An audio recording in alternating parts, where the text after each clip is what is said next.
Hello everyone.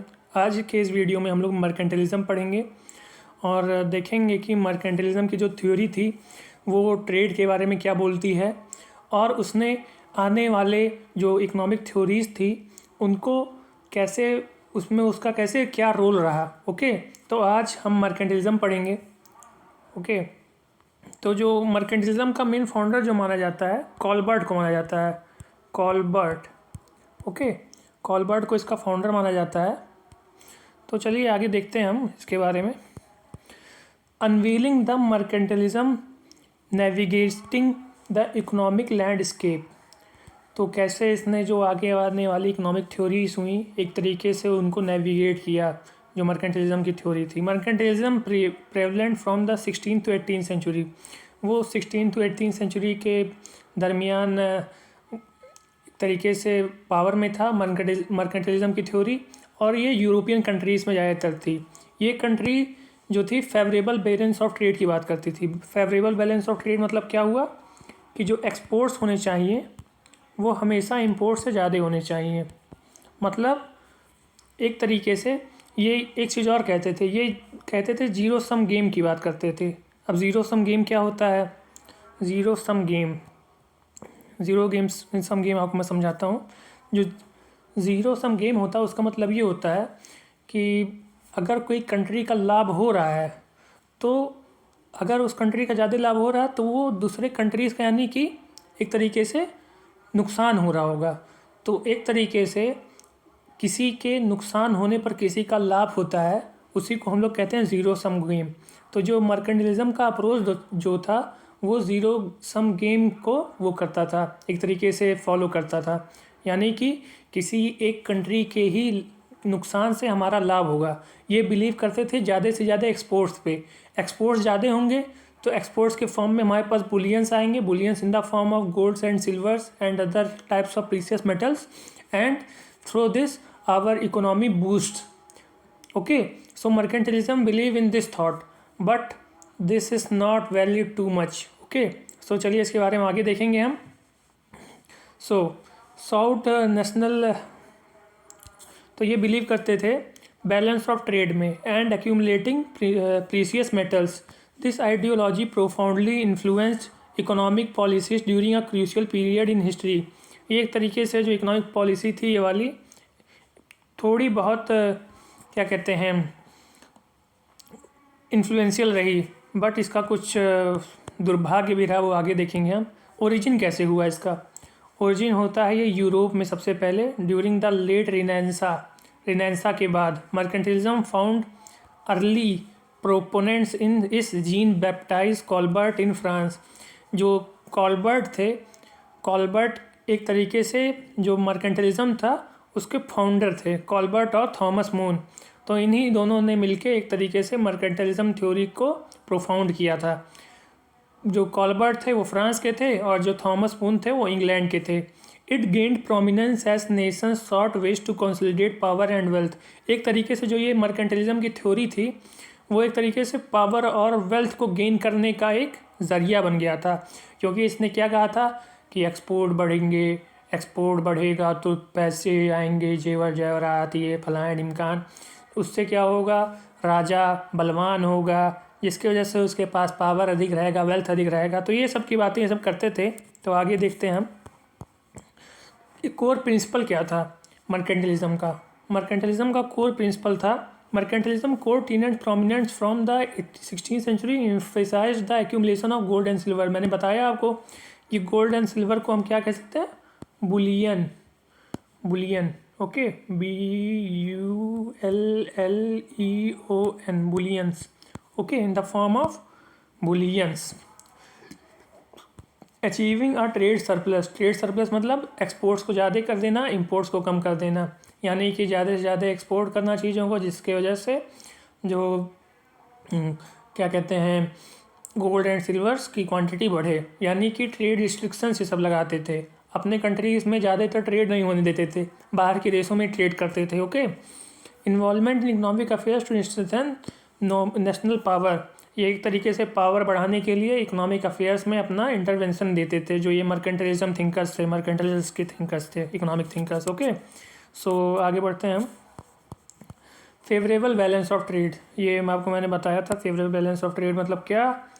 Export हमेशा greater होना चाहिए इंपोर्ट से, यानी कि जो भी चीज़ें हमारे यहाँ वो हो रही है, उत्पाद हो रहा है, उसको हम ज़्यादा से ज़्यादा एक्सपोर्ट करें, और अगर हमारे यहाँ कमी है भी तो उसको इंपोर्ट्स ना करें, उसको हम एक तरीके से ना सीखें। तो ये बिलीव करते थे एक्सपोर्ट्स पे, ज़्यादा से ज़्यादा एक्सपोर्ट्स करना, और जो एक तरीके से जो रेवेन्यू आए, जो उन सामानों को बेच के जो कलेक्शन आए, उसको गोल्ड एंड सिल्वर्स के फॉर्म में लेना, बुलियंस के फॉर्म में लेना। ओके, तो ये था इनका। advocated exporting more goods than importing to amass precious metals. This approach was a cornerstone of the economic strategies during this era. तो एक तरीके से ये एक इन लोग का बहुत ही एक पैतरा था, एक इकोनॉमिक स्ट्रेटजी थी उस दौर में, जो ये favourable balance of trade mercantilism द्वारा करना, मर्केंटलिज्म। ओके, तो आगे चलते हैं हम। अब देखते हैं कि कॉलोनियलिज्म और मर्केंटलिज्म में क्या वो है, कि कैसे कॉलोनियलिज्म और मर्केंटलिज्म एक साथ मिलके फैला। तो जो कॉलोनियलिस्ट थे वो भी एक तरीके से जैसे हम इंडिया की बात करें, इंडिया में जो अंग्रेज़ आए, जब अंग्रेज़ों ने क्या किया, हमारे रिसोर्सेज को ज़्यादा से ज़्यादा उन्होंने एक तरीके से एग्जॉस्टिव तरीके से यूज़ किया। उन रिसोर्सेज को, जो रॉ मटेरियल्स थे, उनको इंग्लैंड भेजा। इंग्लैंड से वहाँ पे उन्होंने जो उनके जो बड़ी बड़ी इंडस्ट्रीज़ थी, वहाँ से जितने भी प्रोडक्ट निकलते थे उसको इंडिया लाके भेजा। एक तरीके से उन्होंने अपना एक्सपोर्ट बढ़ाया। हमारा इसमें बहुत गया, उन्होंने अपना एक्सपोर्ट बढ़ाया, हम इंपोर्ट करते थे चीज़ें उनसे, हमको महंगी पड़ती थी। तो इस तरीके से उन्होंने, तो एक तरीके से जो कॉलोनियलिज्म है और मर्केंटलिज्म है, एक तरीके से उनका वो बना, क्या कहते हैं उसे, तालमेल बैठ गया। In the pursuit of economic strength mercantilist nation engaged in colonial expansion. जो मर्केंटलिस्ट नेशंस थे वो कॉलोनियल एक्सपेंशन करने लगे। This strategic move secured access to raw material and created captive market reinforcing their economic dominance. इस तरीके से उन्होंने economic dominance फैला लिया अपना। तो इंडिया के केस में हमने देखा क्या हुआ, कि जो रॉ मटेरियल हमारे यहाँ होता था, जैसे हमारे यहाँ पे जो आयरन ओर हो गया, कॉटन्स हो गए, सिल्क हो गए, जितने भी रॉ मटेरियल हो सकते हैं, हैवी मटेरियल, हैवी इंडस्ट्रीज़ में जो यूज़ होता है, जो मीडियम इंडस्ट्रीज़ में यूज़ होता है, सब में जिसमें भी यूज़ होता हो, यहाँ से रॉ मटेरियल ले जाते थे। वो रॉ मटेरियल से अपना एक प्रोडक्ट तैयार करते थे, उस प्रोडक्ट को इंडिया में लाके बेचते थे। यहाँ से रॉ मटेरियल जो खरीदते थे वो सस्ते दामों में खरीदते थे, और वहाँ उसको थोड़ा भी वैल्यू एडेड करके यहाँ पे लाके महंगे दामों में बेचा जाता था उनके द्वारा। तो एक तरीके से इससे वो एक इकोनॉमिक डोमिनेंस हमारे ऊपर बना पाए, और यही काम करते हैं कॉलोनियलिस्ट लोग। एक तरीके से जो मर्केंटलिस्ट ही थे वो भी वही कॉलोनियलिस्ट में कन्वर्ट होके, यानी कि जो जैसे भी यहाँ पे यूरोप में शुरू हुआ, इंग्लैंड में, ठीक है, इंग्लैंड से शुरू होके उन्होंने कॉलोनाइजेशन करना शुरू किया। कॉलोनियलाइजेशन से उन्होंने कई देशों में जाके अपने, क्या कहते हैं, कॉलोनियल रूल इस्टेब्लिश किए। वहाँ से रॉ मटेरियल अपने वहाँ से एक्सपोर्ट करना शुरू किए, और अपने देश में वो चीज़ वहाँ पे ले जाके एक इंडस्ट्रीज़ में स्टार्टअप करके उन्होंने जो भी प्रोडक्ट्स निकले उसको दूसरे देशों में एक्सपोर्ट्स किया।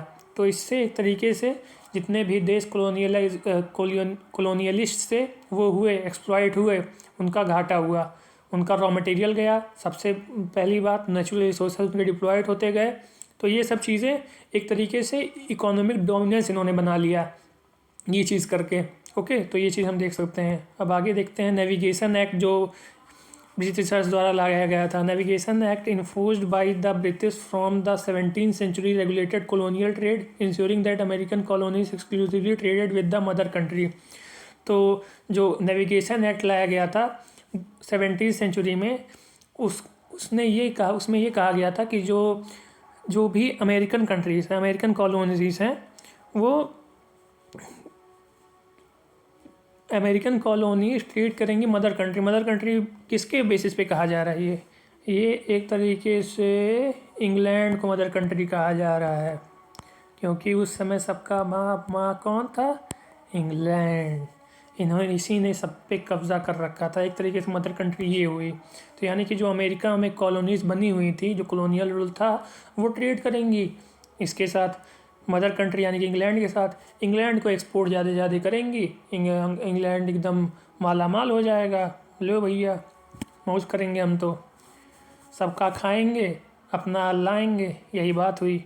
ओके, तो ये चीज़ देखते हैं हम, आगे बढ़ते हैं। अब मर्केंटिलिज्म इन प्रैक्टिस कब से कब तक रही, तो मैंने बताया ना 16th और 18th सेंचुरी के दरमियान रही है mercantilism. Okay, included state monopolies, state जो था वो मोनोपोली क्रिएट करता था, subsidies for domestic industries and protectionist measures as traffics and trade barriers to foster economic growth. एक तरीके से जो ट्रेड, बाहर का ट्रेड करना है तुम्हें, एक तरीका इंपोर्ट्स कर रहे हो तो तुम्हारे ऊपर ट्रेड्स टैरिफ सब कुछ लगाए जाएंगे, तो एक तरीके से ट्रेड पे कंट्रोल करते थे ये सब। ओके, तो इससे क्या हुआ, तो मैंने बताया ही था आपको कि ट्रेड्स एक्सपोर्ट ज़्यादा ज़्यादा बढ़े, तो ये प्रभाव पड़ा इनका। ओके, तो आगे बढ़ते हैं हम। क्रिटिसिज्म क्या रहे, क्रिटिक्स ऑफ मर्केंटलिज्म। सबसे बड़ा क्रिटिक तो ये रहा कि जो मर्केंटलिज्म का अप्रोच था वो कह रहे थे एक्सपोर्ट ज़्यादा होना चाहिए, ओके, इंपोर्ट्स होंगे नहीं। अब जो दूसरा देश अपना सोना तो इनको दिए जा रहा है, एक्सपोर्ट ये कर रहे हैं, ठीक है, उनके पास प्रोडक्ट्स पहुंच रहे हैं, ये सोना इनको ये पा जा रहे हैं सोना, ठीक है, सोना चांदी जो भी उनके प्रीसियस जवाहरात हैं। अब दूसरे कंट्रीज के पास कुछ रह नहीं जा रहा है, वो कहाँ से कोई चीज़, वो भी इंपोर्ट करना चाहता है, वो भी सोने या पैसे कमाना चाहता है, या उसको भी वेल्थ की ज़रूरत है, वो कैसे क्या करे।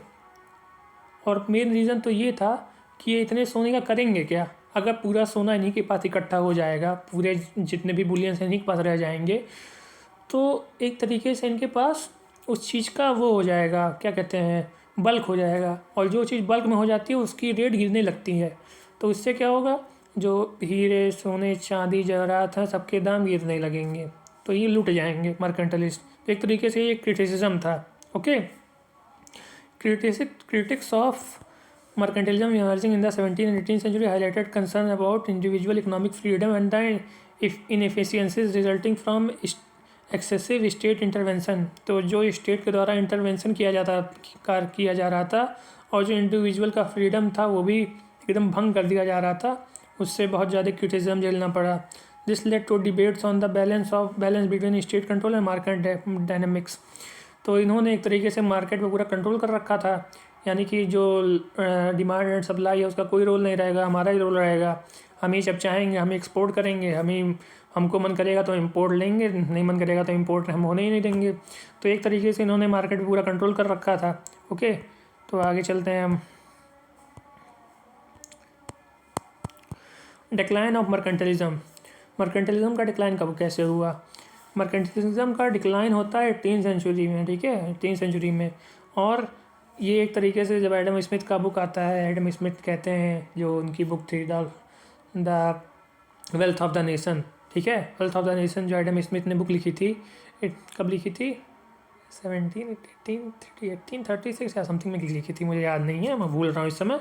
तो लेसेस फेयर में उन्होंने क्या कहा था कि इकोनॉमी रन करनी चाहिए, मार्केट इकोनॉमी जो रन करेगी वो इंडिविजुअल हैंड्स के द्वारा की जाएगी। इंडिविजुअल हैंड जिसको उन्होंने कहा डिमांड एंड सप्लाई, यानी कि डिमांड बढ़ेगा तो सप्लाई बढ़ेगी, डिमांड बढ़ेगा तो सप्लाई बढ़नी चाहिए, डिमांड और सप्लाई एक साथ तालमेल के साथ होगा। ओके, तो उन्होंने सब कुछ छोड़ दिया मार्केट के द्वारा, shift towards free trade ideas. और लेसेस फेयर कहते थे कि गवर्नमेंट का मिनिमम रोल होना चाहिए, फ्री ट्रेड आइडियाज़ होने चाहिए, and changing economic structure.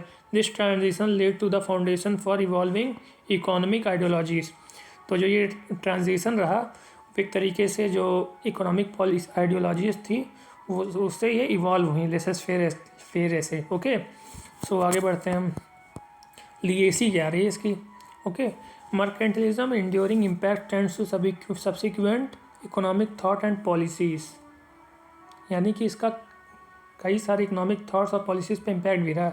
It played a fundamental role in shaping early economic system and contributed to the ground work for the development of capitalism. जो capitalism का मूल सिद्धांत है उसको डेवलप करने में मर्केंटलिस्ट का बहुत बड़ा रोल रहा है। ओके, तो ये समझ सकते हैं हम कैपिटलिज्म क्या होता है। कैपिटलिज्म एक तरीके से हम कह सकते हैं they are mainly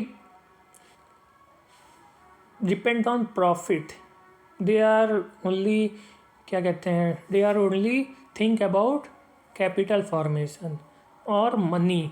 capitalist economy अगर है तो वहाँ पे बस पैसे से बात की जाएगी, वहाँ गरीबों का हित एकदम, जान लो गरीब क्या है, गरीब की डैश डैश, तो ये बात हो जाती है। ओके, तो कैपिटलिज़म, जो मर्केंटिलिज्म का थॉट था वो कैपिटलिज्म के डेवलपमेंट के लिए एक अच्छा साबित हुआ, एक फंडामेंटल रोल प्ले किया उसके डेवलपमेंट के लिए। ओके, तो आगे बढ़ते हैं।